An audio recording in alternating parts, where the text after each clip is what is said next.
Halo, selamat pagi. Hari ini kita ada di Pangandaran lagi. Selalu ke Pangandaran, entah berapa kalinya kita ke Pangandaran. Dan kali ini saya tidak akan mereview tentang hotel karena hotelnya sudah direview sebelumnya dan kita nginap di hotel yang sama. Tapi kali ini kita akan menuju ke suatu tempat yang memang belum saya review sebelumnya, yaitu apa dek? Cagar alam. Cagar Alam. Kita akan ke Cagar Alam, kita lihat di dalam Cagar Alam Pangandaran ini seperti apa. Kita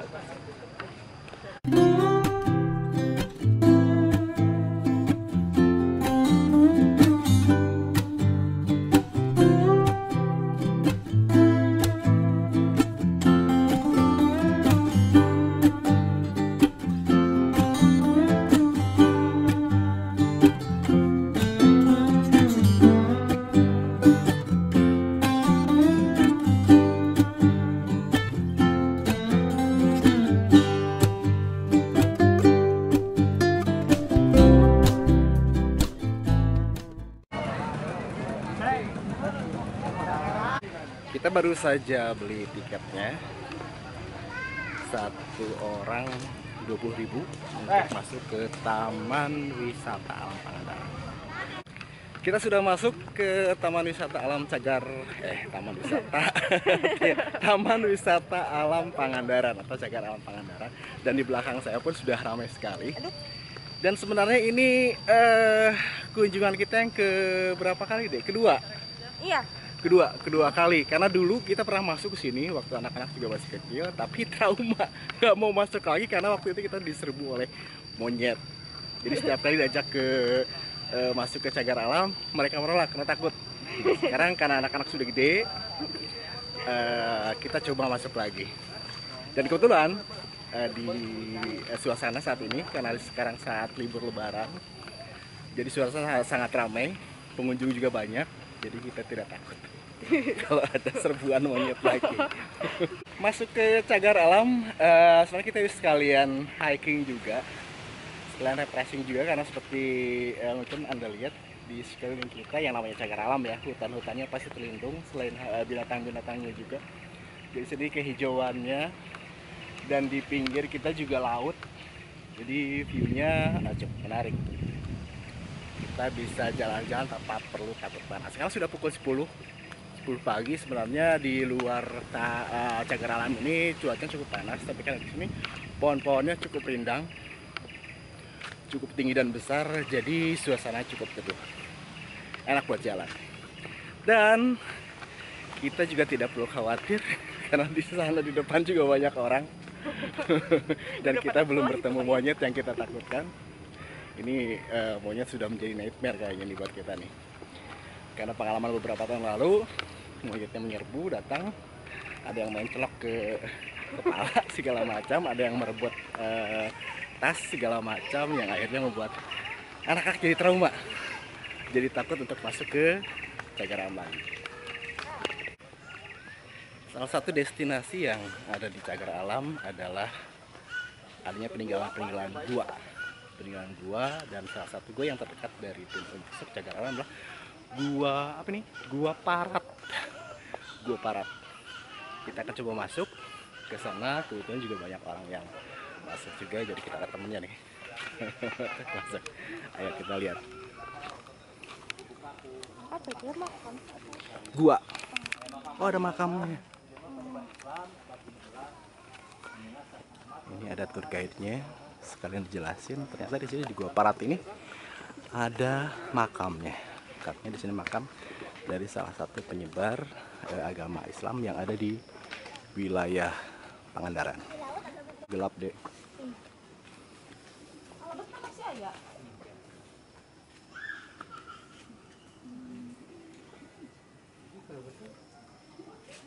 Makam siapa, Pak? Damar Muhammad. Damar Muhammad. Syekh Ahmad. Oh, Syekh Ahmad Muhammad.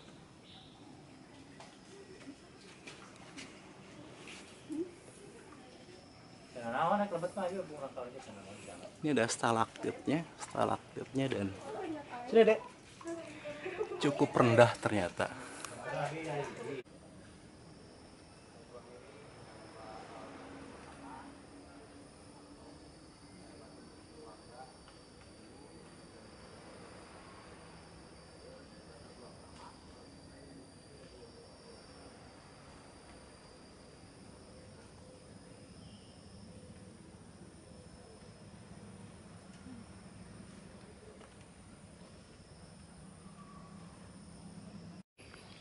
sebenarnya ada satu target yang ingin saya tuju di Cagar Alam Pangandaran ini, yaitu adalah Gua Jepang. Kenapa saya ingin sekali menuju Gua Jepang? Karena saya terakhir kali menulis novel anak yang berjudul Misteri Gua Jepang. Nah, ini memang settingnya berada di sini di Pantai Pangandaran atau di Cagar Alam. Memang ada Gua Jepang peninggalan dari pendudukan zaman Jepang waktu itu. Nah, saya ingin melihat kondisi sekarang Gua Jepangnya seperti apa. Dan kita dikejutkan oleh suara monyet yang ada di atas. Jadi sekarang kita ingin coba kembali ke Gua Jepang, melihat kondisinya. Dulu sekali zaman saya masih sekolah, zaman saya belum nikah, saya pernah ke Gua Jepang. Tepat melihat sehingga terbersit ide untuk menulis tentang novel Misteri Gua Jepang tersebut. Nah, sekarang saya ingin menunjukkan ke anak saya, Gua Jepang itu ini loh, yang saya tulis itu ini loh.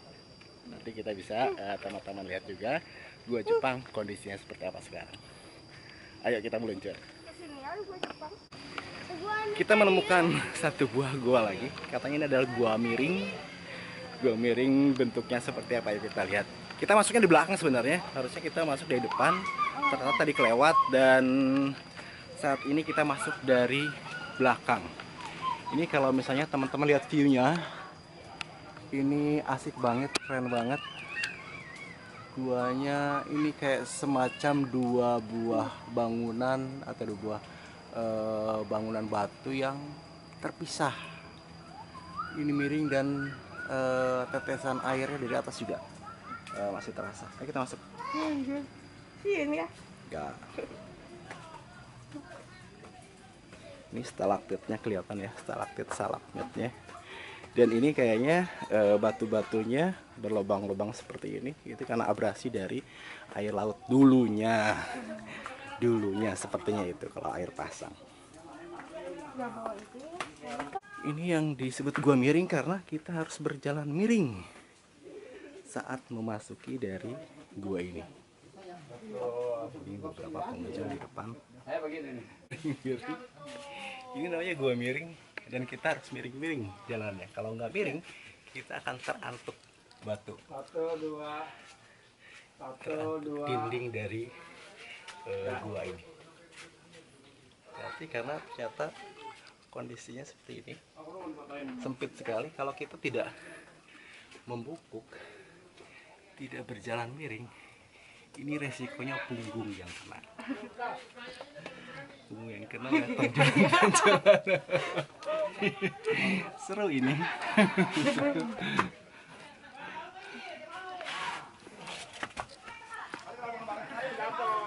Selamat, kita sudah mencapai ke Taman Wisata Alam Cagar Alam. Ini adalah habitat untuk monyet-monyet atau kera ekor panjang. Ada lutung juga, lutung atau oa atau monyet berbulu hitam.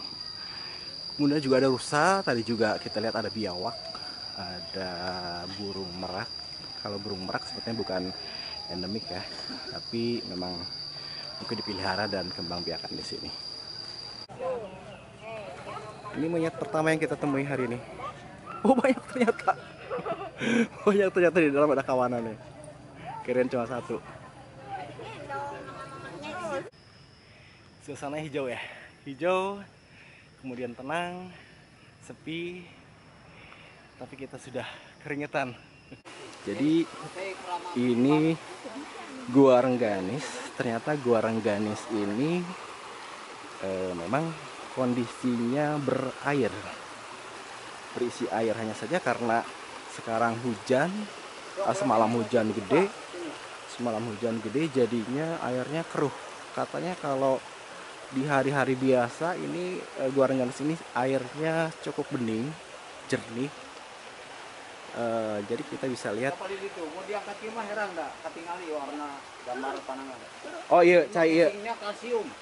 Oh, kalsium. Ini tinggi kalsium.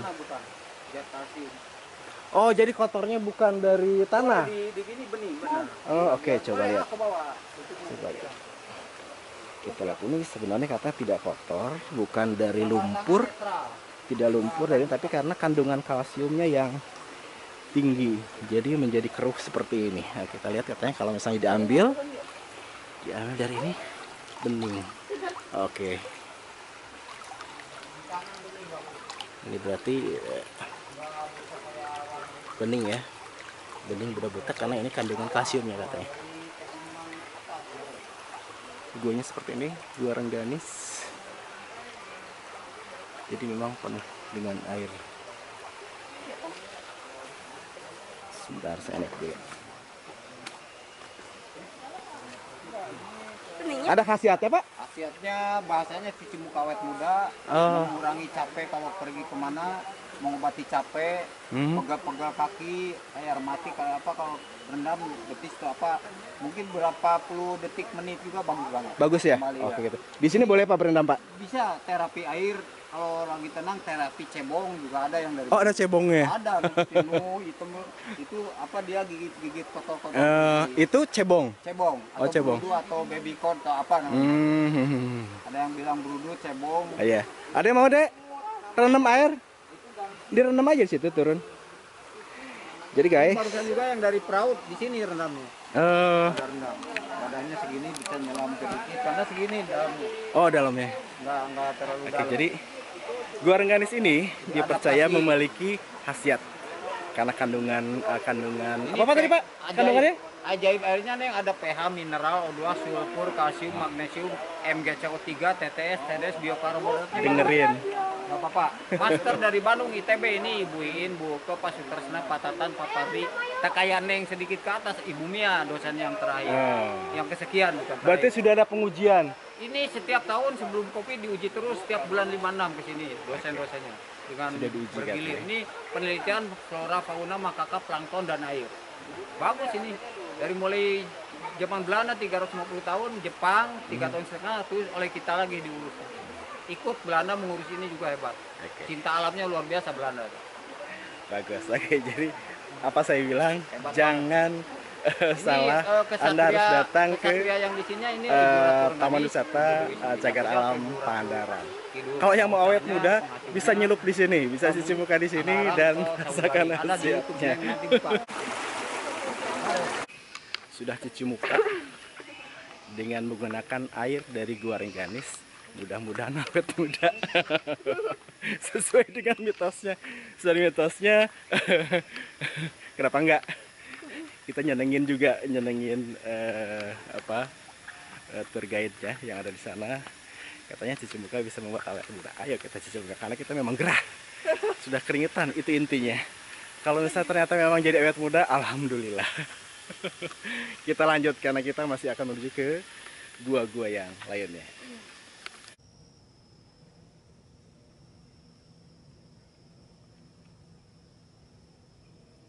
Ini gua Sumur Mudia. Tapi sepi guys. Jadi kita nggak masuk ke dalam. Biasanya di setiap gua ada petugasnya. Ternyata di sini nggak ada.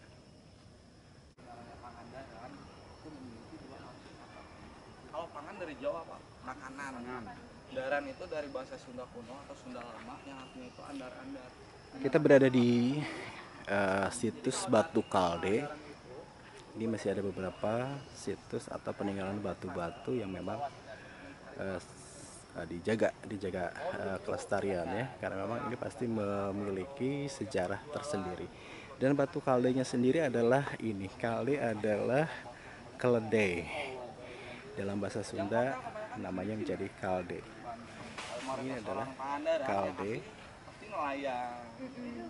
Ini ada ternyata sumurnya, dan ini kalde. Saya bilangnya nggak makam tapi makom, karena makam sama makom itu berbeda. Iya. Beda. Kalau makam digali itu ada jasad, ada tulangnya. Ada monyet guys. Dan anak saya nggak mau maju kalau monyetnya belum nyingkir.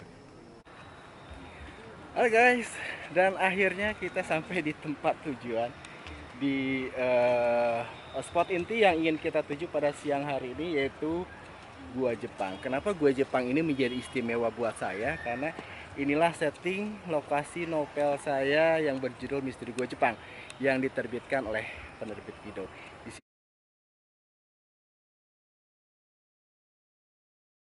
sini di atas ini adalah lokasi tempat Adon dan Ujang mencari harta karun peninggalan Jepang.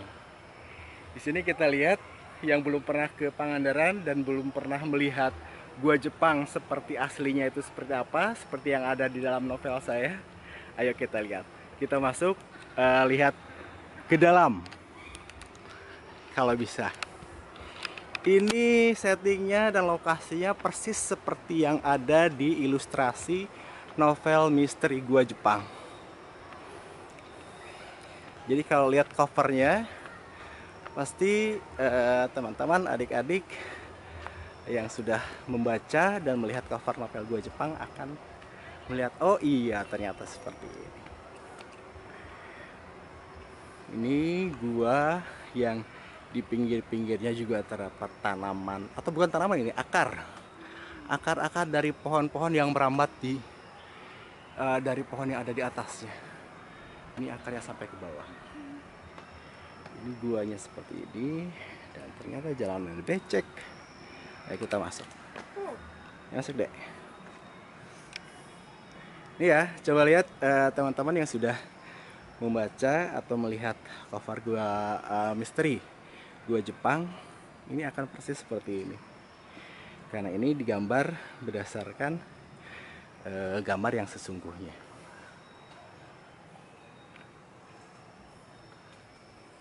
Ini ada semacam